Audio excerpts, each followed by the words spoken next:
Welcome back. Mira's here now with sports and a good weekend for the Vikes. It was a pretty good weekend, Joseph. It wasn't the color they were hoping for, but the UVic Vikes women's soccer team ended their season with medals around their necks.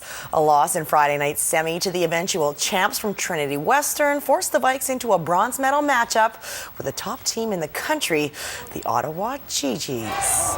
90 minutes of scoreless play led us to penalties. UVic's Emma Grieg was the first shooter.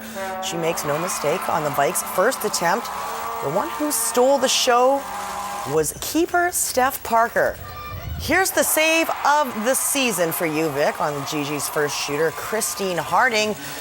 Then the next Ottawa shooter, not even close as she skies it over the bar, and from there, Vikes shooters were dialed in. Jackie Harrison slots one home, setting the stage for Jacqueline Savitsky, and Savitsky does the honors as the Vikes win the bronze medal shootout 4-1. It's every player and coach's goal to win the last game of the season. Mission accomplished for the 2012 Vikes. It was important for us to finish off on a high, and winning the bronze medal is really important for us. And to be, the third best team in the country, I think it's great for our program. I think it's great for our fifth-year players that didn't come away with a gold medal. We came away with a medal, so that's important. That's really important. To be third in the country out of 50 or so teams, that's definitely a huge honor. And even though we couldn't be in the final today, I think I'm really proud of us and where we've come in the past 5 years. And in my fifth year, and to be able to finish it off at home is just really special. Well, they needed penalty kicks to determine a winner in the gold medal men's soccer game in the Canadian college ranks. Nanaimo's VIU Mariners were forced to settle for silver. Humber College captured the gold. VIU captain Matt Marassa was named a first-team All-Star.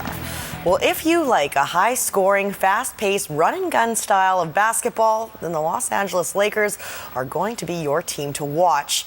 In a move that stunned the basketball world, the Lakers hired Mike D'Antoni for their vacant coaching position, taking a pass on 11-time NBA champion Phil Jackson, who many believed was a lock to return to LA.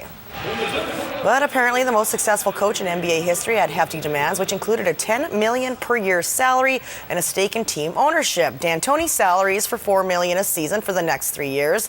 It's his offensive-minded coaching style that the owners felt is best suited for this list of current players, and we know that it works well for Steve Nash. He won 2 MVPs running D'Antoni's 7 seconds or less offense in Phoenix.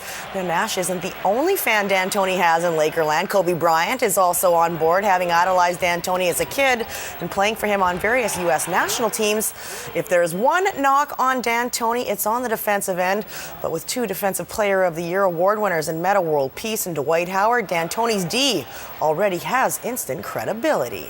I think it's a great system. A lot of wide open threes, and then I don't think he ever had a defender such as myself or a defender such as Dwight Howard.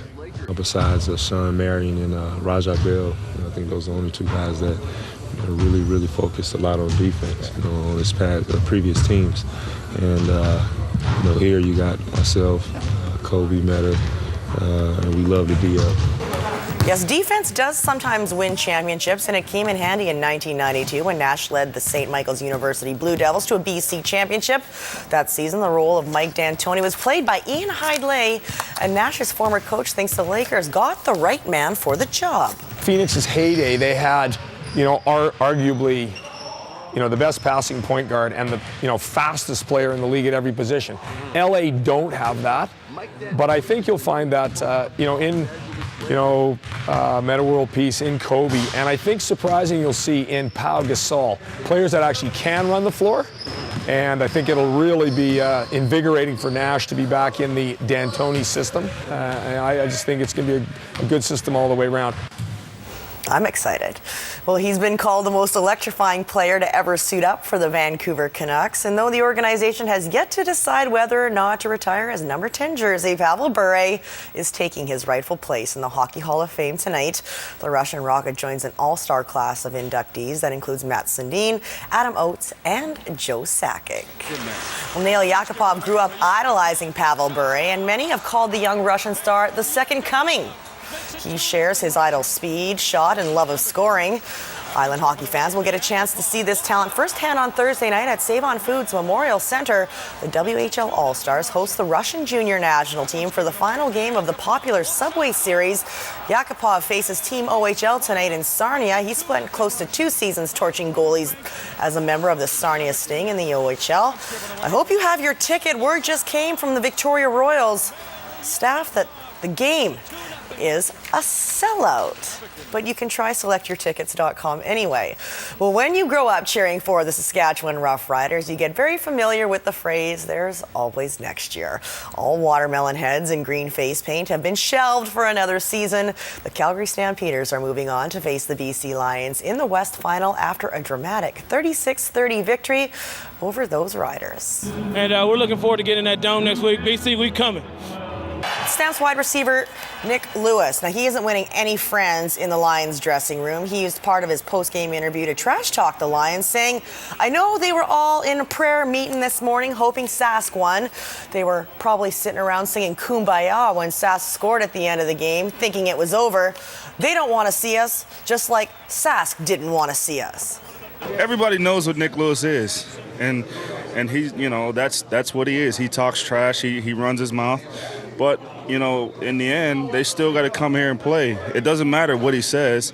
They got to come in here and play football. That's Nick, right? I can tell you, asking around the guys in the locker room, that's not the case. Honestly, we understand this is the Western Final, this is the playoffs. Regardless of who we're playing, we're going to have to outplay that opponent on game day, and it really doesn't matter. I'm still not speaking to Scott Cunningham.